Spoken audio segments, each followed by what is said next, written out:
There's trouble in Minnesota. I think all of us know it. If you came out of that game and you were just like, oh yeah, JJ McCarthy is a great quarterback, I think you're sadly mistaken. Let me start with this. Just like I've said when he was in college and people failed to understand this, I don't think he's that bad of a quarterback at the surface level of things. I talked about this last week. He has the intangibles. He can have the arm. He has the moxie and the confidence and everything that you want out of a quarterback as far as the optics are concerned.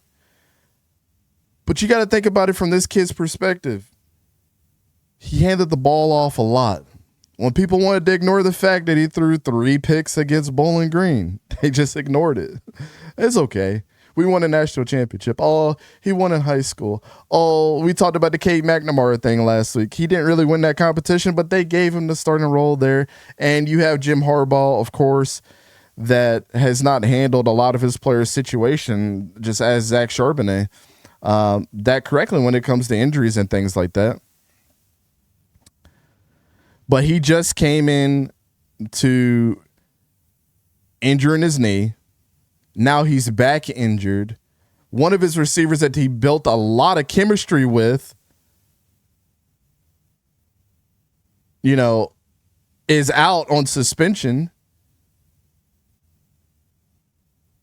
And so you're asking a lot out of JJ McCarthy just to come in. But the thing that we can't do as a league is award him for 1 quarter of play. 1 good corner out of the 8 that he's played in to have him NFC Player of the Week his first week back. I understand it was amazing to see them come back, but there were better players out there in the NFC that deserved that award. But they are in trouble. They're in trouble.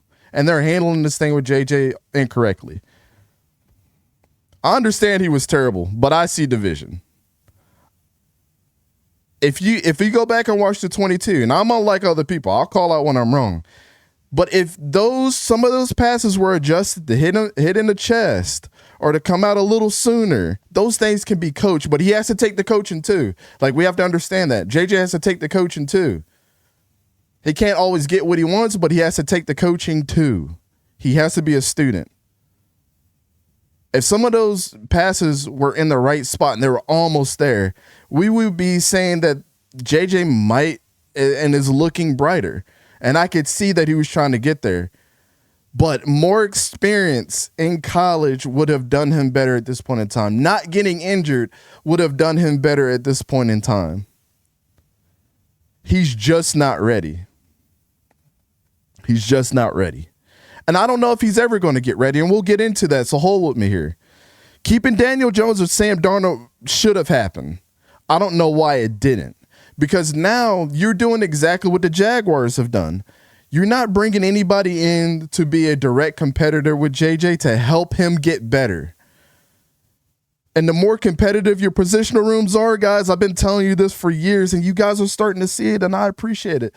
But the more competitive your positional rooms are, the better that person that's at the starting position feels a little bit more comfortable in getting comfortable to be the long-term starter. Daniel Jones should have been there, or Sam Darnold. I would have paid Sam Darnold a hell of a boatload of money to stay there for 1 year and made him the highest paid 1-year starter in the league. And you know that money's coming off the books next year. You ain't got to worry about it if he does bad, but at least you kept him there and you were honest with him, like, JJ's our future. You're here to help develop him, but also to get us over the hump. We'll give you all the money in the world. Or they could have did the same thing with Daniel Jones. I don't know what those conversations were like behind closed doors, but I would have thrown everything to keep those guys. So I think that's the first mistake that the Vikings had made. And I think kind of people understand that at this point. I understand this too. There are a lot of Vikings fans that are split and kind of almost agreeing with me. They understand that people are upset because he was a first-round quarterback. No. I understand that. But here, I've been saying that if you're going to choose JJ McCarthy in the draft, that he should have been a second round pick or a third rounder, and we wouldn't have these such high expectations for JJ McCarthy. We would have treated this almost like a Jalen Hurts situation when he was backing up Carson Wentz. People might not have understood it. You give, Sam Darnold the deal, have him on for a couple years, and then you make the ultimate move to move off of somebody that obviously doesn't have it anymore, and now JJ can comfortably step up in the role. You're shooting yourself on the foot, and the media shot everybody in the foot by saying that this dude had first-round talent. We've seen this with Anthony Richardson, and now we're seeing it with JJ McCarthy, even though I think the situations are completely different. Like, I think JJ's a better quarterback than Anthony Richardson, but the fact that we're stretching the truth, when everything's on film, what are these scouts doing? I don't understand. We sat here and watched it, and we told you guys, he's not ready yet, guys. He's not. And now people are eating sour grapes. They're making excuses. This defense should be preparing him better. It's not their job to get him ready, but they should be preparing him better because they are good. Brian Flores is good. Regardless of what happens, they are good, except for Ivan Pace.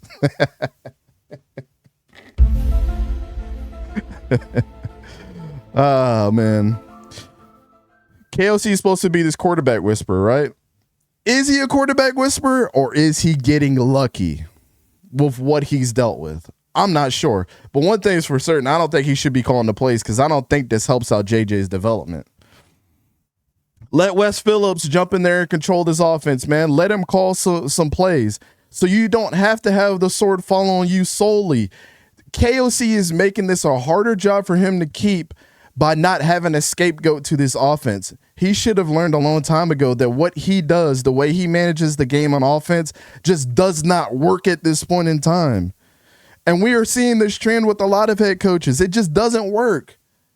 Head coaches calling plays just doesn't work in the modern era. It's too much for guys to handle. And especially the younger guys that are calling plays, it's a lot for them to handle. Not everybody can be Andy Reid and the rest of these guys. But I wonder, and we understand that JJ's injured right now, but I wonder how Jordan Addison would have changed this and will continue to change this for JJ, because they seem like they're the ones that had the connection right in the preseason when he was looking really good. I do want to stress this about JJ. Injuries early in your career hurt your development. They absolutely do, because you're fighting the injury while trying to mentally fight the game of football that you're trying to grow into. Going from college to the NFL, we all understand. We've heard this from pros' mouth. It's a different level because they never get in the groove. And now he's going to miss even more time.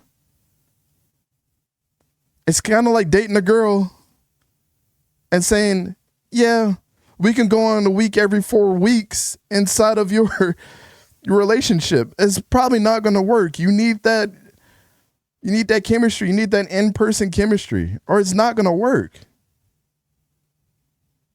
It's not going to work. Hopefully this